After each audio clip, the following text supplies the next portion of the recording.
क्या था कि इब्राहिम सुल्तान आज़म का जो राजा था उसके पास बहुत घनी माया थी, और जब राजा और सुख घना हो जाता है, राजा बन जाता कहना है कि है, पहले तो घनी को बद कराया करते ही है।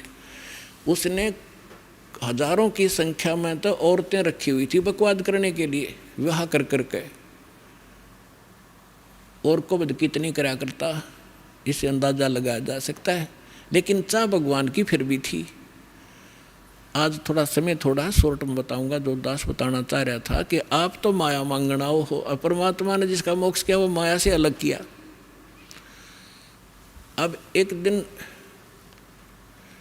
किसी संत ने उस इब्राहिम सुल्तान आज़म के साथ धोखा कर दिया, एक अंगूठी नकली दे दी, असली छुपा ली। फिर उसका पता लगा तो इब्राहिम सुल्तान आज़म को संतों से नफरत होगी, और जितने भी आसपास के साधु संत थे जेल में डलवा दिए, और चक्की पीसने का काम ड्यूटी सजा दिया करते थे, और चक्की का आटा अपने घोड़े गाड़ों को, प्रजा जनता को, और वो क्या नाम है सेना को खिलाया करते थे। जैसा भी अपने आत्मा जो भी व्यक्ति भक्त परमात्मा के लिए निकला है, वो चाहे किसी की पूजा कर रहा है, और जब वो आखिर में रोता है ना, वह आत्मा रोती है, तो आत्मा का साथी वो कबीर भगवान है।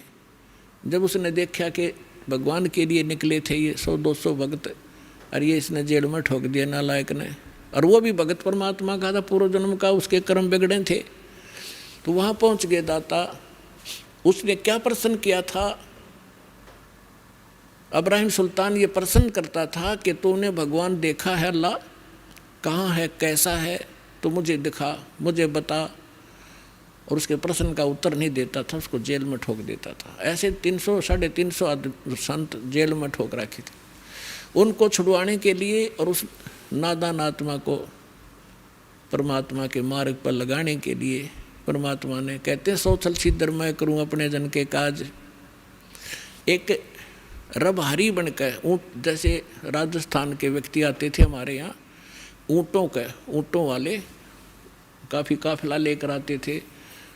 जब उसमें उधर वर्षा नहीं होती थी, इस साइड में आकर वो अपने पशुओं को पाल ले जाते थे, फिर वापस चले जाते थे। ऐसी उस ऊँट रबहारी वाली कारवान वाली जो है ना वेशभूषा बना के राजा के महल पे, रेजिडेंस पे, जिस पर सोया करता था, जिसमें महल में, उसकी छत के ऊपर प्रगट हुए सतलोक से आके, और एक ऊँटा वाले जैसा, जैसे राजस्थानी होते हैं, डबल धोती बांध के, जूते रोड, इतना बड़ा साफा, हाथ में लठ, तो उसकी छत पे खड़ा होकर लठ मारे, खुड़का करे खूब जोर जोर का, हर हर।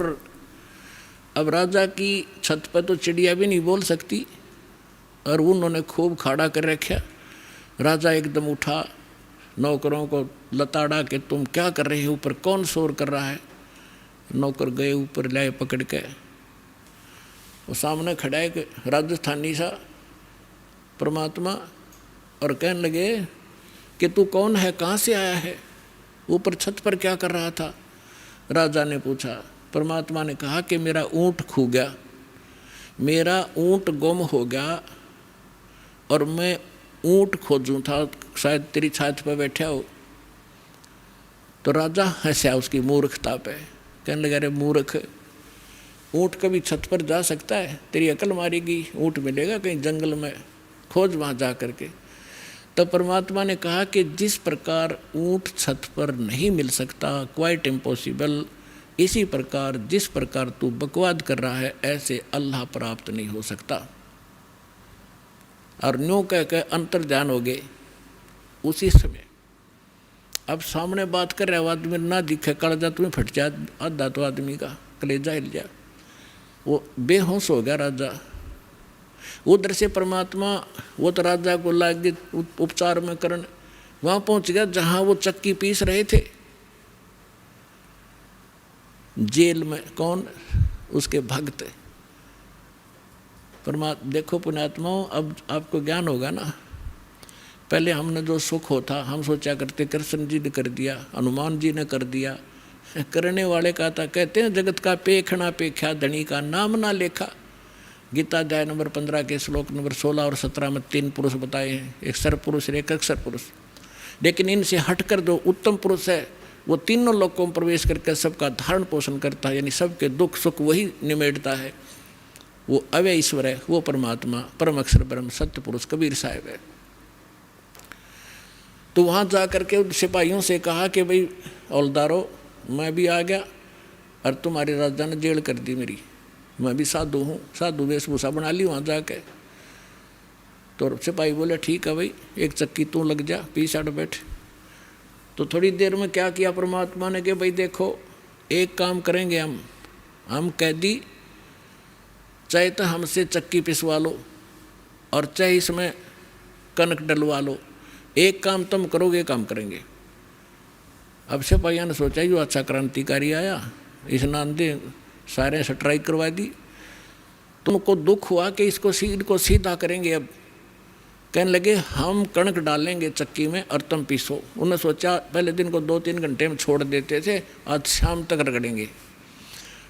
अब परमात्मा वो बैठ के ठीक है भाई तुम आ जाओ, एक के खड़े हो जाओ चक्की के साथ साथ। कहने लगे हम आप डालते रहेंगे घूम फिर के, तुम शुरू करो।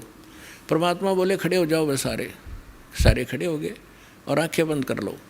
वो महात्मा खड़े हो गए, आंखें बंद कर ली। परमात्मा के हाथ में एक डंडी थी छोटी सी सोटी, उसने अपने हिस्से वाली चक्की के किले के हैंडल के ऐसे लगा दिया कि चलो स्टार्ट करो सारी।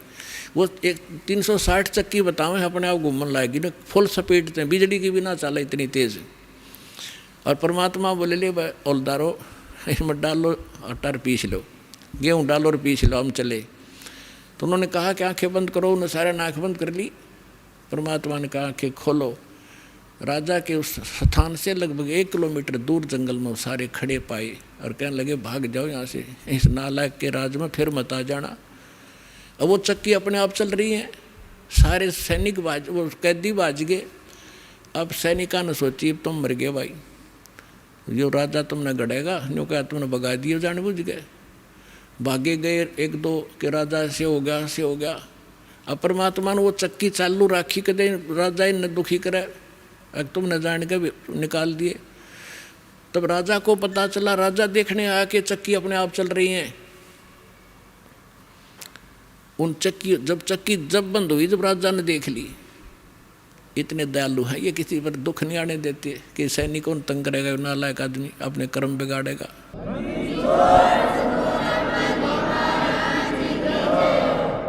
तो पुण्यात्माओं, अमर करूं सतलोक पठाऊं, ताते बंदी छोड़ कहाऊं। ये काफ़ी लंबी कथा, समय थोड़ा रह गया, फिर बताएंगे कभी। कहने का भाव ये है कि परमात्मा ने उसको लास्ट में ऐसा विवश कर दिया कि उसने जहर दिखाई देने लगी। अब माया जिसके ऊपर बैठ के वो खुशी मना रहा था और एक दिन वो घर त्याग के चला गया। तो परमात्मा रास्ते में फिर मिले उसको कि बेटा घर त्यागना तो भगवान नहीं मिलेगा, आपने आत्मा से इस माया को त्यागना पड़ेगा, इसके विकार इसके हानि से परिचित हो जा तू और जा फिर वापस राज कर सकता, ये मंत्र ले ले। तो बोला नहीं, आपकी सिरोधारी आपकी आ गया, लेकिन मालिक अब वो अच्छा नहीं लगता मुझे, आपके ज्ञान से मैं परिचित हो गया, असंख्य जन्म हो गया हमने धक्के खाते ने, इसका पीछा छुड़वा दो जाता। तो पुण्यात्माओं, एक दिन आपको कि ऐसी स्थिति हो जाएगी, आपने यूँ हलवा कति अच्छा नहीं लगेगा और आप अपने आप स्थिर हो जाओगे, आपकी आत्मा, और केवल परमात्मा के अतिरिक्त लास्ट में आपने कुछ नहीं दिखेगा। और यही मोक्ष का कारण है। तो आपको सभी मोक्ष होगा। कहते समझा है तो सिर दर पाओ, भौर नहीं रे ऐसा दाव। बोलो सतगुरुदेव।